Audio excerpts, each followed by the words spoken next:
दुनिया भर में चल रही आर्थिक मंदी की वजह से भले ही पहले के मुकाबले अब ज्यादा भारतीय देश वापस लौट रहे हों, लेकिन सिर्फ उन्हीं सिटीज में जहां कारोबार शुरू करने के लिए बेहतर इंफ्रास्ट्रक्चर है। तो मिलते हैं हैदराबाद, बेंगलुरु और दिल्ली लौटे ऐसे और लोगों से।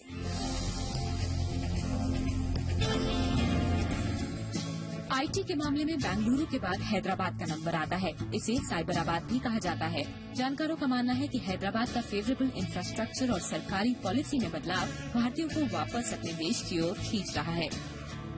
विजयवाड़ा से एमबीबीएस की पढ़ाई और इंग्लैंड से वैस्कुलर सर्जरी में मास्टर्स करने के बाद हैदराबाद में रहने वाले डॉक्टर श्रीनी अब पूरे भारत के लिए आइडेंटिटी मैनेजमेंट सॉल्यूशंस देने वाली कंपनी के मालिक बन चुके हैं। लेकिन शुरुआती समय में उनकी टेक्नोलॉजी इतनी एडवांस लगती थी कि उस पर यकीन कर पाना मुश्किल था।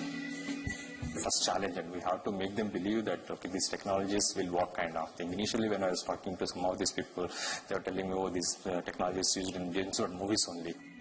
लेकिन ये बातें डॉक्टर श्रीनी को रोक नहीं पाई और उन्होंने सरकार के साथ मिलकर ही एक के बाद एक 50 सक्सेसफुल प्रोजेक्ट्स लॉन्च किए, जिनमें से एक हाल ही में लॉन्च हुआ आधार कार्ड भी है। And got his data, family details picked up. Thus, I know he has already availed a ration card. So if he claims bogus also with a different name, different kind of thing, I can easily identify him. Okay, this guy has registered in 2005 with this data.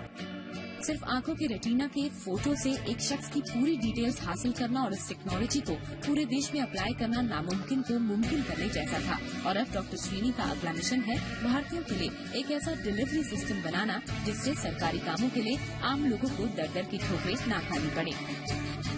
First time we have used the multimodal biometrics in that program for capturing 10 fingers and 2 irises and face photographs in an ISO standard format.